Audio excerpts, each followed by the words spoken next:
Hello बच्चों, तो कैसे हैं आप सब। आप सबका स्वागत है आपका अपने YouTube चैनल मैथ्स वाला पे। दोस्तों, आपको पता है कि आपका जो सीरीज चल रहा है क्लास 10th का हर एक चैप्टर का इन वन शॉर्ट वीडियो, जो कि आपको आपके एग्जाम में इस चैप्टर से पूरा 100% स्कोर करवा सकती है मेरे दोस्त। तो वीडियो को जरूर अंत तक देखिए, क्योंकि सारे कॉन्सेप्ट आपके लिए उतना इंपॉर्टेंट है जो कि आप सोच नहीं सकते। ठीक है, अगर आप क्लास 10th का प्रिपरेशन करते हो मेरे भाई, तो क्लास 10th में जो टॉपिक से क्वेश्चन आते हैं एग्जाम में, जिससे पूछे जाते हैं, जिससे बेस्ट क्वेश्चन तैयार किया जाता है, उस पर हम बात करते हैं। उसके लिए हम लोग यहाँ पे वीडियो में जो दिखाते हैं वो आपके लिए मोस्ट इंपॉर्टेंट क्वेश्चन होती है मेरे दोस्त। इसलिए क्वेश्चन जरूर सोल्व कीजिए इस तरह के, क्योंकि हम आपके लिए वो परफेक्ट क्वेश्चन लेकर आते हैं जो आप एग्जाम में अच्छे स्कोर कर सकते हैं मेरे भाई। तो वीडियो में बने रहिए। चलिए हम लोग क्वेश्चन की तरफ बढ़ते हैं, और आज हम लोग क्वेश्चन देखते हैं कि एक क्वेश्चन जो कि कहीं ना कहीं बहुत ही ज्यादा इंपॉर्टेंट है, और क्वेश्चन आप ध्यान से पढ़िएगा। ठीक है, क्वेश्चन है, यदि किसी एपी में 50 पद है, ठीक है, टर्म मतलब एपी का, इससे पहले एक वीडियो पे हम लोग बात किए थे। अगर आपका छूटा हुआ है तो जाइए उस वीडियो को जरूर देख लीजिए। ठीक है, तो यहाँ पे एपी में कितने पद हैं? टोटल 50। ठीक है मेरे भाई, यानी 50 पद है, जिसका तीसरा पद 12 है। यानी नंबर ऑफ टर्म जो T3 दिया हुआ है मेरे भाई, वो कितना दिया हुआ है आपका? 12। ध्यान से देखिएगा। ठीक है, तीसरा पद कितना है? 12 है, यानी और अंतिम पद 106 है। ठीक है मेरे भाई, यानी तीसरा पद आपको कहा गया कि 12 है, और अंतिम पद कितना है? 106 है।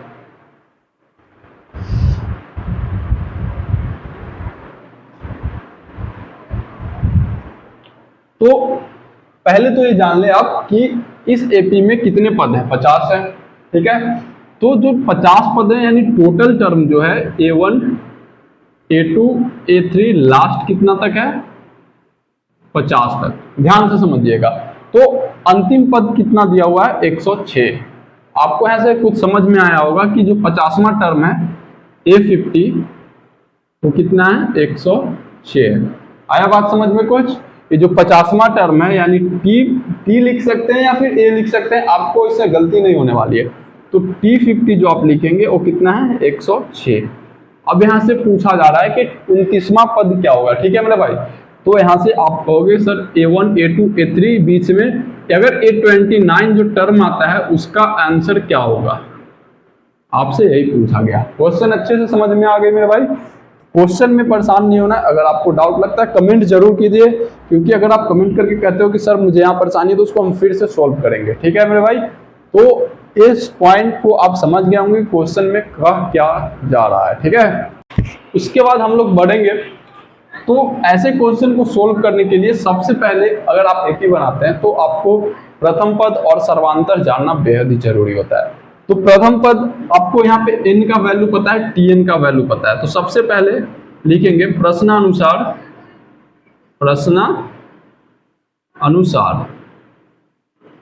Tn बराबर a plus n minus 1 into D. ठीक है, Tn का वैल्यू कितना है मेरे भाई? 12, यानी 12, और यहाँ पे a प्लस n का जो वैल्यू है 3 है, नंबर ऑफ टर्म, और यहाँ पे d। तो 12 बराबर क्या हो जाएगा मेरे भाई? a plus 2d। यानी आपका यहाँ से समीकरण को सीधा करते हैं, a प्लस 2d बराबर 12। ये आपका हो गया फर्स्ट समीकरण। इक्वेशन बनेगा तभी जाके आपका प्रथम पद और सर्वांतर निकलेगा। ठीक है, अब यहाँ पे T50 दिया हुआ 106, यानी फिर से हम लोग यूज करेंगे, फिर से Tn बराबर a plus n minus 1 into D. ठीक है, क्योंकि Tn यानी नंबर ऑफ टर्म कितना है? 50 है, और यहाँ पे Tn का वैल्यू 106 हो जाएगा, a plus 50 minus 1 into D, यानी a प्लस 49d बराबर 106, नंबर ऑफ समीकरण सेकंड। तो मेरे भाई पहले काम क्या करना था? इक्वेशन बनाना था। ठीक है, इक्वेशन बनाने के बाद, ठीक है मेरे भाई, इक्वेशन बनाने के बाद हम लोग a और d का वैल्यू निकालेंगे। ठीक है, तो यहां से हम लोग सोल्व करते हैं। फर्स्ट इक्वेशन को लिखते हैं a प्लस 2d बराबर 12, और a प्लस 49d बराबर 106। फर्स्ट समीकरण है और ये सेकेंड समीकरण है, ठीक है। अब समीकरण के लिए आपको अगर लगे कि मेरा समीकरण में थोड़ा सा प्रॉब्लम है, समीकरण हम अच्छे से नहीं बना पाते हैं, दो चर वाले रैखिक समीकरण, तो मेरे भाई आप प्लेलिस्ट में जाइए, आप दो चर वाले रैखिक समीकरण का A to Z कॉन्सेप्ट वहां पे एक क्वेश्चन से लेकर पूरा थ्योरी तक आपका डिस्कस किया गया, तो आप जरूर से दो चर वाले रैखिक समीकरण का प्लेलिस्ट जाके पूरा बना लिए, वहां से आप 100% स्कोर कर सकते हैं, ठीक है। तो यहाँ पे हम लोग अब बढ़ेंगे। देखिए समीकरण को हम लोग कैसे सोल्व करते हैं। अगर दो वैल्यू अगर सेम हो, जैसे a और a सेम है, अगर इसको हम लोग काटते हैं तो d का वैल्यू निकलता है, अगर d को हटाते हैं तो a का वैल्यू निकलता है, सिंपल भाषा में अगर आप समझे तो। लेकिन यहाँ पे काटने का एक रूल होता है कि एक प्लस होगा एक माइनस होगा तभी जाके कटेगा, है कि नहीं।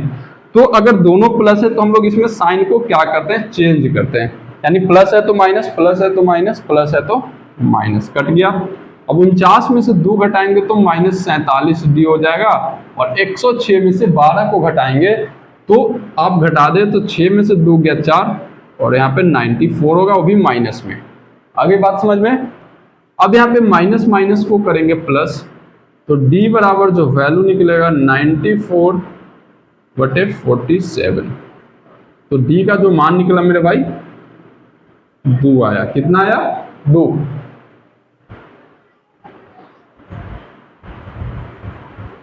अब इस समीकरण को हम लोग करेंगे सोल्व। अब यहाँ पे समीकरण फर्स्ट में क्या करेंगे, d का मान रखेंगे, ठीक है। समीकरण फर्स्ट में d का मान रखने पर, ठीक है मेरे भाई। अब यहाँ पे फर्स्ट समीकरण जो है a plus 2d is equal to लिखेंगे 12, और a प्लस d का जो मान है 2 वहां पे रखेंगे, तो a प्लस 4 बराबर आएगा 12, और a बराबर आएगा 12 माइनस 4, a बराबर क्या आ जाएगा 8। तो मेरे भाई यहां से आपको लगा कि a और d का मान जो है आपको अच्छी तरह पता चल गया, ठीक है। अब हम लोग क्या करेंगे, कौन सा टर्म निकालना है, 29वां पद, यानी जो लास्ट आंसर करना है। n का वैल्यू पता है 29, a का वैल्यू निकाल रहे हैं हम लोग अभी 8, और d का वैल्यू आया है 2, t29 निकालना है मेरे भाई। तो जब आपको हम डिस्कस किए हैं कि अगर a और d पता हो जाए तो समीकरण आप सेकेंडों में सोल्व कर सकते हैं। तो यहाँ पे 29वां पद निकालना है, a प्लस n के जगह क्या लिखेंगे 29 माइनस 1 इंटू डी, और यहाँ a का वैल्यू जो आया है 8 plus 29 minus 1 into 2, 8 plus 28 into 2, 8 plus 56 यानी 64 मेरे भाई। तो यहाँ से आपको समझ में आया कि जो 29वां टर्म था a1 a2 था, a1 a2 a3, 29वां जो टर्म था वो आया 64, और लास्ट टर्म था 50वां पद वो था आपका 106। इसी तरह से आप इक्वेशन को सोल्व कर सकते हैं मेरे भाई। तो इस क्वेश्चन में अगर आपको कहीं दिक्कत लगी तो कमेंट करके जरूर बताइए, और अगर वीडियो अच्छी लगी तो चैनल को सब्सक्राइब कीजिए, शेयर कीजिए उन बच्चों को जो क्लास 10 का प्रिपरेशन कर रहे हैं। मेरे तो उनके लिए बहुत ही खतरनाक टॉपिक चल रहा है अभी। हम हर एक वीडियो में 100% स्कोर करने के लिए वैसे क्वेश्चन ला रहे हैं, वैसे कॉन्सेप्ट बता रहे हैं जो आपको एग्जाम में 100% स्कोर करवा सकती है। तो चलिए हम लोग नेक्स्ट क्वेश्चन पे बढ़ते हैं और बात करते हैं। हेलो मेरे भाई, तो इस क्वेश्चन को आप देखिए ध्यान से। 27, 24, 21 का कौन सा पद शून्य होगा। मतलब ये पहला पद जो आप देख रहे हैं ना मेरे भाई, ये आपका 27 है, ठीक है। ये आप दूसरा पद जो देख रहे हैं ना वो आपका 24 है, तीसरा जो आप देख रहे हैं 21 है, यानी ये डिक्रीज होते जा रहा है, मतलब घटते जा रहा है। तो जब ये घटते जा रहा है तो इसका कौन सा जो टर्म आएगा, नंबर ऑफ टर्म जो 0 होगा, ठीक है।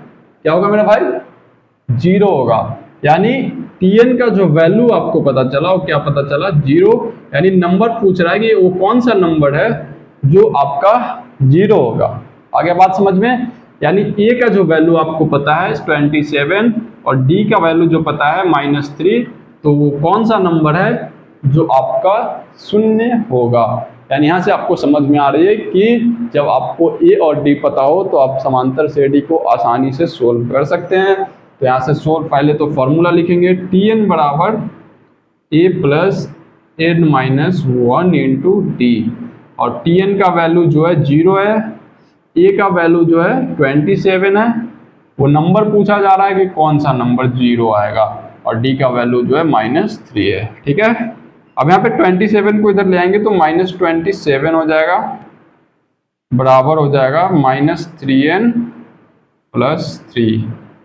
ठीक है, अब इस -3 को यहाँ पे ले आएंगे, -3 में आ जाएगा और यहाँ -3n, यानी -30 बराबर -3n, n बराबर 30/3, 3 10 जा 30, n का जो वैल्यू आएगा वो 10 आएगा। तो नंबर ऑफ टर्म है, यानी 10वां पद जो जाएगा, तीसरा है, चौथा, पांचवा, छठा, 10वां पद जो आएगा वो 0 होगा। आगे बात समझ में मेरे भाई? कोई प्रॉब्लम तो कमेंट जरूर कीजिए। बहुत ही शानदार क्वेश्चन था आपके लिए। तो हम आगे क्वेश्चन पे बढ़ते हैं और उसको सोल्व करते हैं। मेरे भाई नेक्स्ट क्वेश्चन पे बात कर ले। इस क्वेश्चन को आप ध्यान से देखिए, इस क्वेश्चन को देखिए और कहिए कि सर ये बहुत आसान सा क्वेश्चन है, बन जाएगा। ऐसा अंदर से मोटिवेट रहना है कि किसी क्वेश्चन को देख के परेशान नहीं होना है। ठीक है, तो इस क्वेश्चन को अगर आप पढ़ते हैं तो समांतर श्रेणी 8 3 - 2 के 10 पदों का योग ज्ञात करें। योग मतलब क्या होता है? सम को SN से डिनोट करते हैं। इस फॉर्मूले को आप याद कर लीजिए, कभी परेशानी नहीं होने वाली है। ठीक है,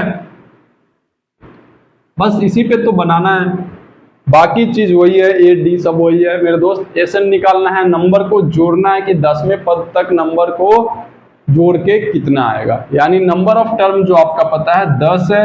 ए का वैल्यू अगर आप देखेंगे क्वेश्चन में तो 8 दिख रहा है, डी निकालेंगे तो T2 - T3 करेंगे तो 3 - 8 करेंगे तो -5 आएगा। कोई दिक्कत मेरे भाई? अब यहाँ पे n का वैल्यू 10 और यहाँ पे a का जो वैल्यू आया है 8 है, और n का वैल्यू 10 - 1 करते हैं, और d का जो वैल्यू है -5 है।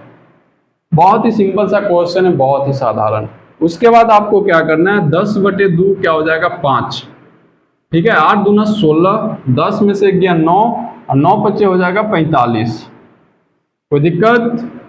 5 16 में से 45 को अगर घटाते हैं ना मेरे भाई, तो जल्दी से आप कमेंट करके बताओ कि क्या होगा। ठीक है, तो यहाँ पे क्या हो जाएगा?